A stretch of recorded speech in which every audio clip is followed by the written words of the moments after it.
In the sweltering heat of summer, amidst the rolling hills of Boeotia, in 338 BC, history bore witness to a clash that would echo throughout time, the Battle of Chaeronea. It was here that the fate of Greece would be decided as two great powers. The Macedonian Empire under King Philip II and his son Alexander faced off against an alliance of Greek city-states led by Thebes and Athens. At the head of the Macedonian army rode Philip II, a master tactician and visionary ruler whose ambitions knew no bounds. His entire army numbered 30,000 infantry and roughly 2,000 cavalry. He commanded the Macedon right flank. Prior to the battle, Philip sought to assert dominance over the Greek peninsula by employing diplomacy and acquiring strategic alliances to expand Macedonian influence and establish hegemony over the Greek city-states. At the center of Philip's army stood the Macedonian phalanx, a highly disciplined infantry division armed with long spears known as sarissas. These Macedon phalangites, as they were known in the ancient world, were the backbone of Philip's army and were key to his many triumphs in previous and future battles. Philip's 18-year-old son, Prince Alexander, commanded the Macedonian left. Alexander was put in charge of almost the entirety of the Macedon cavalry force, and by this age Alexander was already a good tactician and had battle experience from battles against the Illyrians and Thracians.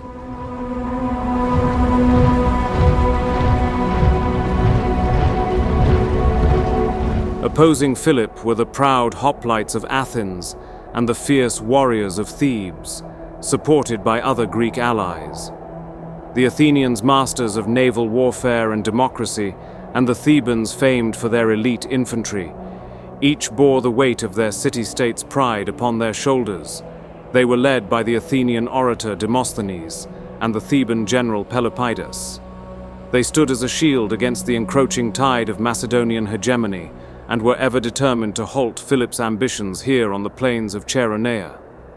The Greek city-states fielded a combined force of roughly 35,000 infantry with no cavalry being reported. Their formation was set up with the Athenians on their left flank. A coalition of other Greek city-states held the center, and the Thebans held the right flank. Amidst the Theban ranks was the renowned Sacred Band of Thebes.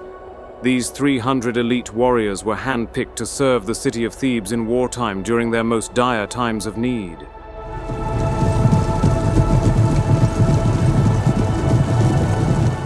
As the sun rose, casting its light upon the field of Chaeronea, the clash of arms echoed across the land like thunder rolling through the heavens. Philip led his right flank towards the Athenian left, but right before setting out, Philip had ordered Alexander to keep the rest of the Macedon army in place and await for a moment of opportunity to occur before leading the rest of their force into battle.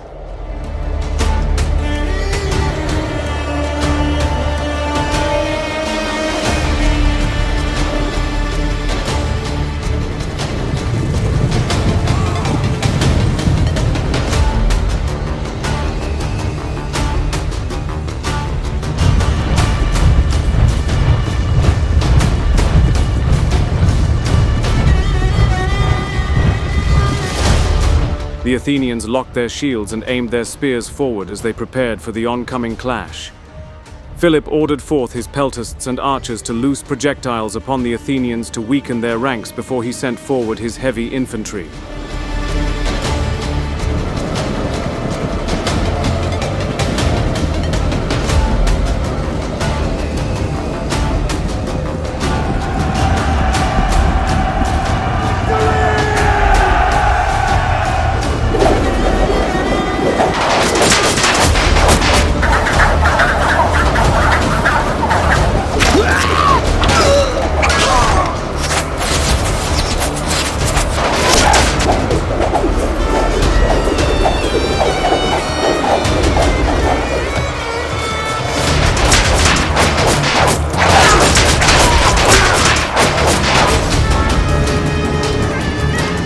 The Macedonian heavy infantry advanced forward, smashing into the Athenian lines with a thunderous roar of bronze and iron.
On the Macedonian left, Alexander, now leading the rest of the Macedonian force, ordered the center and left flank to slowly advance forward.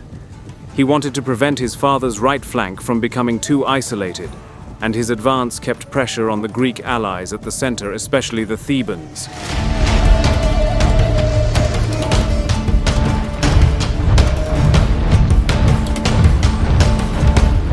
This maneuver kept the coalition in place, preventing them from reinforcing the Athenian left.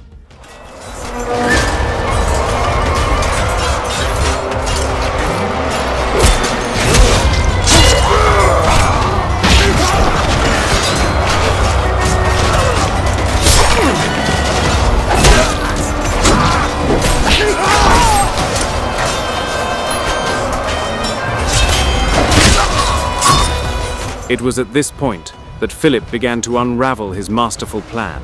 He ordered his right flank to slowly retreat backwards in an orderly fashion. The Athenians, believing they were winning the fight, continued to push forward and pursue the Macedonians across the battlefield. Alexander saw his father's withdrawal. He then ordered the Macedon center and left flank to slowly fall back, keeping their formation in unison with Philip on the right. The Greek coalition at the center witnessed what was happening and believed that the Macedon army was retreating. Part of the coalition then charged forward towards the Macedon center, aiming to attack them as they fell back.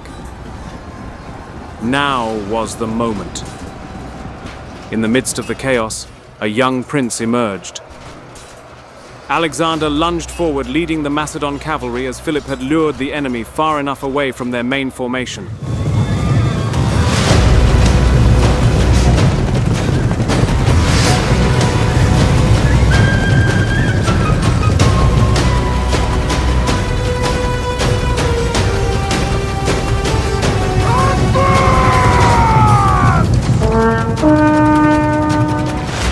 Alexander signaled for the rest of the Macedon soldiers on the left and center to attack the Theban right.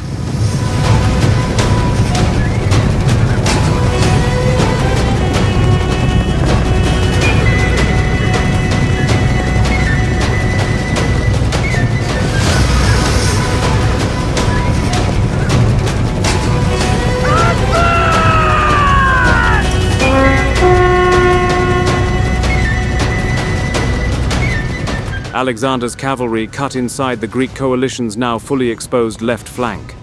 They were soon in danger of being fully encircled.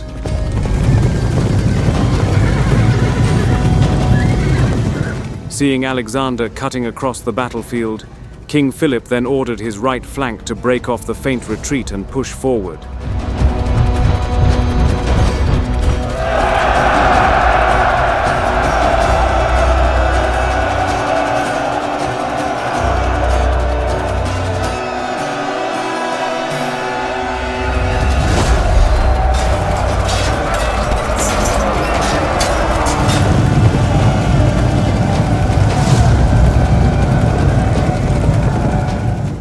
With the Macedon left and center now engaged with the enemy lines, Alexander, with a mighty war cry, led his cavalry in a thunderous charge that smashed into the enemy flanks and rear, causing sheer chaos.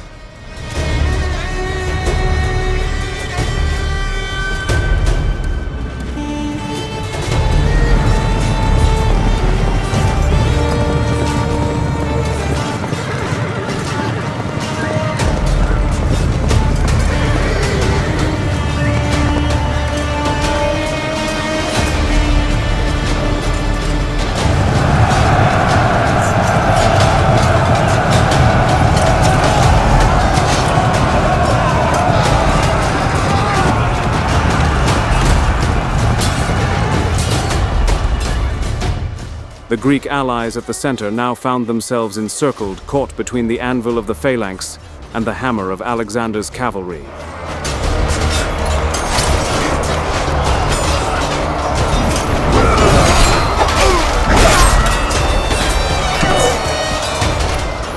The Greek coalition in the center crumbled.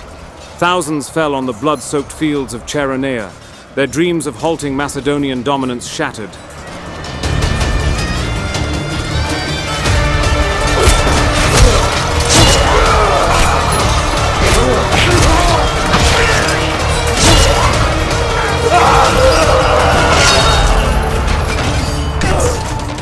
The same was to be true for the Athenians on Philip's right, realizing that they had been clearly outmaneuvered. They fled the battlefield.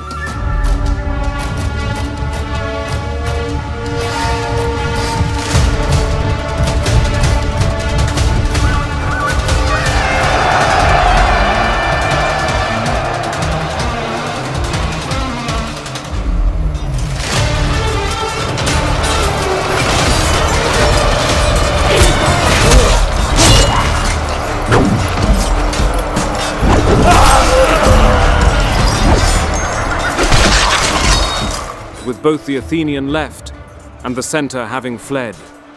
The Theban right was the last of the coalition to flee.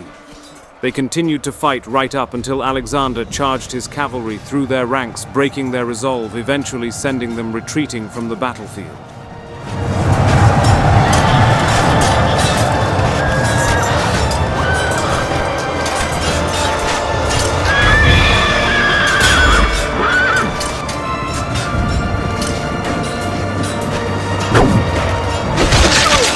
The Theban sacred band were the only warriors who stood their ground.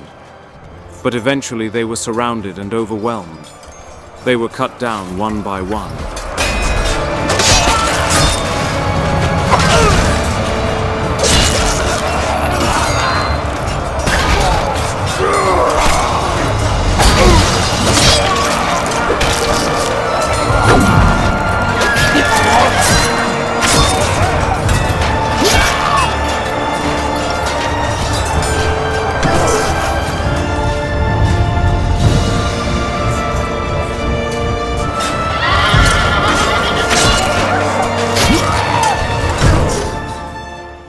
The aftermath of the Battle of Chaeronea was profound. King Philip II emerged as the undisputed hegemon of Greece, his authority unchallenged. The defeated city-states were forced to acknowledge Macedonian supremacy, marking the beginning of a new era in Greek history.